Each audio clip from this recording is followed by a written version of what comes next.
आपण या चॅनलवर पहिल्यांदा आले असाल तर चॅनल सबस्क्राईब करा आणि बेल आयकॉन दाबा, म्हणजे भविष्यात येणाऱ्या व्हिडिओचे अपडेट तुम्हाला नियमितपणे मिळत राहतील.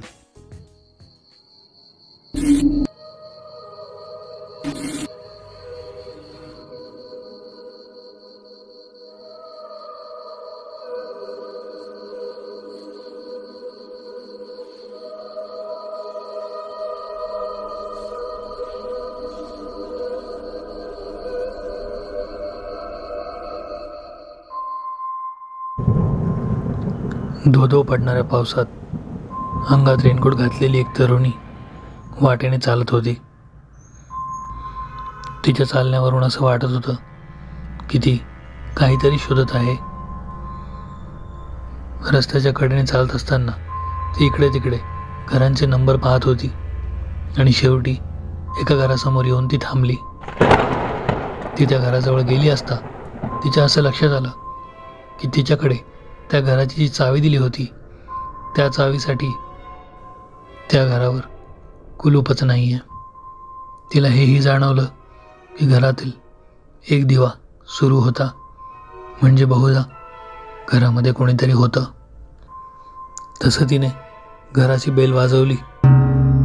काही सेकंदानंतर एका तरुणाने दार उघडलं आणि विचारलं, कोण पाहिजे तुम्हाला? तसे ती म्हणाली, हे घर मी रेंटवर घेतलं आहे. तो तरुण म्हणाला, हे घर माझं आहे, तुमचा काहीतरी गैरसमज होतो आहे. त्यावर तिने तिच्या हातात असलेला कागद त्याला दाखवला. त्यावर ह्याच घराचा पत्ता लिहिला होता. तो म्हणाला, काहीतरी चूक झाली आहे, तुम्ही याआधी हे घर पाहून गेला होतात का? त्यावर ती म्हणाली, नाही, ब्रोकरसोबत बोलणं झालं होतं, फक्त त्याने हाच पत्ता सांगितला आहे मला. मी ॲक्च्युली आजच आले गावावरनं. मी ऑनलाईनच बुकिंग केलं होतं, लॉकडाऊनमुळे माझं येणंच झालं नाही. तो तरुण म्हणाला, तुमची हरकत नसेल तर तुम्ही आत येऊन बसू शकता. तुमच्या ब्रोकरला कॉल करा, बघा काय म्हणतोय ते. ती तरुणी आत आली आणि आतमध्ये सोफ्यावर येऊन बसली. तो व्यक्ती म्हणाला, तुमच्यासाठी चहा वगैरे ठेवू का? थोडी संकोचतच ती तरुणी म्हणाली, ठीक आहे, चालेल, थोडासा चहा चालेल. तसा तो किचनमध्ये निघून गेला. तिने तिच्या ब्रोकरला फोन लावला आणि विचारलं, तुम्ही मला जे घर दिलं होतं त्या घरात मी आली आहे, पण इथे कोणीतरी आधीच राहत आहे. तुम्ही फसवलेत का मला? त्यावर तो ब्रोकर म्हणाला, नाही, असं काहीच नाही आहे, ते घर रिकामं आहे. ती म्हणाली, अहो नाही, या घरामध्ये कोणीतरी व्यक्ती राहतो आहे. तसा ब्रोकर थोडा गोंधळात पडला. तो म्हणाला, थांबा, मी सकाळी तिथे येतो, बघूयात आपण. त्यावर ती म्हणाली, अहो पण सकाळपर्यंत मी कुठे जायचं? मी इथे सोबत सामान घेऊन आली आहे आणि इथे राहण्याची काही सोय नाही आहे माझी. ब्रोकर म्हणाला, आजची रात्र कुठेतरी हॉटेलमध्ये वगैरे ॲडजस्ट करा ना. मी सध्या शहराच्या बाहेर आहे, मी शहरातच परत येतो आहे. त्याचे ते बोलणे ऐकून तिला त्याचा खूप राग आला. काय एक विचित्र लोक असतात. समोरची व्यक्ती एक मुलगी आहे हे जाणूनसुद्धा असं कसं बोलू शकतात? युजलेस. तिने रागातच फोन कट केला.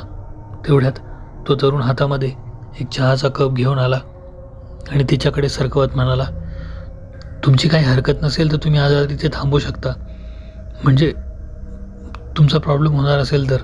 कारण एवढ्या रात्री तुम्हाला आता कुठे लॉज वगैरे किंवा हॉटेल मिळणार ना. ही जागा असंही शहरापासून थोडी बाहेर आहे. त्या व्यक्तीच्या बोलण्यात तथ्य होते, पण शेवटी एका तरुणाच्या घरात कसं राहायचं हाही तिला प्रश्न पडला होता. त्यात तो एकटाच होता बहुतेक. ती म्हणाली, ठीक आहे, चालेल, तुमची ही हरकत नसेल तर मी आज रात्री इथेच थांबते. तो म्हणाला, हो चालेल, तुम्ही हवं तर इथे सोफ्यावर झोपू शकता. ती म्हणाली, नाही, नको, मी जागीच राहील. तसंही आता सकाळ होण्यामध्ये फार तर फार 3 तास उरलेत. तो ठीक आहे म्हणाला, तुम्हाला टी व्ही वगैरे पाहायचा असेल तर पाहू शकता. त्याने तिच्याकडे रिमोट सरकवत बोलले आणि तो आपल्या बेडरूममध्ये निघून गेला. तिने मनातल्या मनात विचार केला, बिचारा किती चांगला मुलगा आहे. अशा वेळी जर एखाद्या व्यक्तीकडे अशी एखादी तरुण मुलगी आली असती तर त्याने न जाणे काय केलं असतं तिच्यासोबत. हा विचार करून तिच्या डोक्यामध्ये त्या ब्रोकरबद्दल अजूनच राग भरला. तिने पुन्हा एकदा त्याला फोन लावला आणि म्हणाली, तुमच्यामुळे मला आज एका अनोळखी पुरुषासोबत राहावं लागत आहे. तो ब्रोकर म्हणाला, मॅडम माफ करा, पण मी कालच ते घर चेक करून गेलो आहे, तिथे कोणीच राहत नाही. तुम्ही नेमकं त्याच घरात गेलाय का हे मला चेक करायला लागेल. बहुधा तुम्ही चुकीच्या ॲड्रेसवर गेलात. तसे त्याने पुन्हा तिला तो ॲड्रेस सांगितला. त्यावर ती म्हणाली, मी बरोबर ॲड्रेसवर आहे. तुम्ही मला असं घर दिलं जे ऑलरेडी कोणाचं तरी आहे, कोणीतरी राहत आहे तिथे. तो म्हणाला, हे शक्यच नाही आहे. त्या दोघांचे वादविवाद बराच वेळ चालले. शेवटी कंटाळून तिने फोन ठेवून दिला.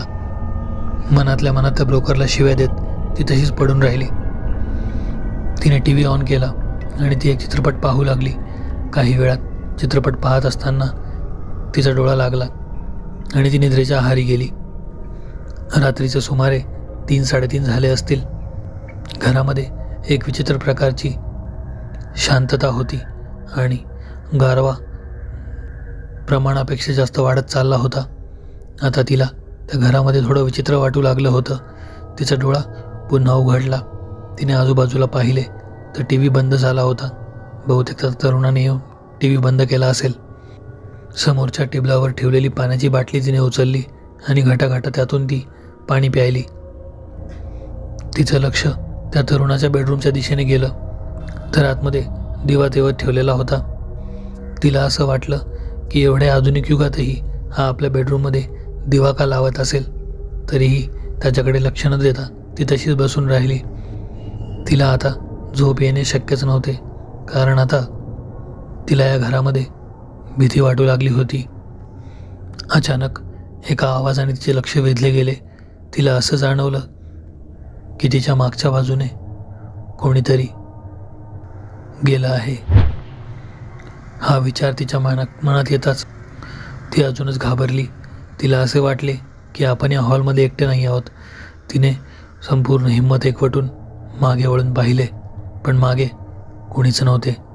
आता जेव्हा ती मागे पाहत होती तेव्हा पुन्हा तिच्या समोरच्या बाजूने कोणीतरी गेल्याचा तिला भास झाला. आता मात्र तिचे धाबे चांगलेच दणाणले. ती इकडे तिकडे शोधू लागली. तिने आपल्या मोबाईलचा टॉर्च ऑन केला आणि सर्व दिशेने फिरवला, पण त्या रूममध्ये तिच्या खेरीज कोणीही नव्हतं. ती इकडे तिकडे पुन्हा शोधू लागली, तरीही तिला कशाचा मागमूस लागला नाही. आता त्या घरात ती भयान शांतता तिला जीवघेणी वाटू लागली होती.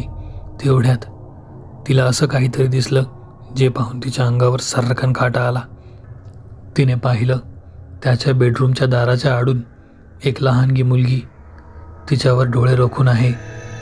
त्या मुलीचा अवतार इतका भयानक होता की तिने कधी स्वप्नातही पाहिला नसेल. पांढरे फट्ट पडलेले तोंड, विस्कटलेले केस आणि त्या मुलीचे डोळे पूर्णपणे काळे होते. एक विक्षिप्त हास्य करत ती तिच्यावरच रोखून बघत होती. ती जोरात किंचाळली, पण तिची किंकाळी ऐकण्यासाठी तिथे कोणीही नव्हतं. ती त्या बेडरूमजवळ गेली. तिने आत डोकावून पाहिलं, पण तो तरुणही आत नव्हता आणि ती मुलगीही कुठेतरी गायब झाली होती. आता मात्र तिला समजेना की काय करावे. ती दरवाजाजवळ गेली आणि दरवाजा उघडण्याचा प्रयत्न केला, पण दरवाजा बाहेरून लॉक होता. आता तिला कळून चुकले होते की हा काहीतरी अमानवी प्रकार आहे. ती जीवाच्या आकांताने दरवाजा उघडण्याचा प्रयत्न करू लागली. कसाबसा तो दरवाजा तिच्याकडून उघडला. ती बाहेर आली आणि बाहेर येता क्षणी तिचं लक्ष खिडकीत गेलं. खिडकीत तोच तरुण एका लहान मुलीसोबत उभा होता आणि दोघेही तिच्याकडे पाहून एक विक्षिप्त हास्य करत होते. ते सर्व पाहून ती जागीच बेशुद्ध झाली. तिला जाग आली ते सकाळी त्या ब्रोकरच्या आवाजाने. तो तिला उठवत होता. मॅडम, मॅडम उठा. काय झालंय? तुम्ही असे बाहेर येऊन का पडलात? तिने घडलेला सर्व प्रकार सविस्तर त्या ब्रोकरला सांगितला.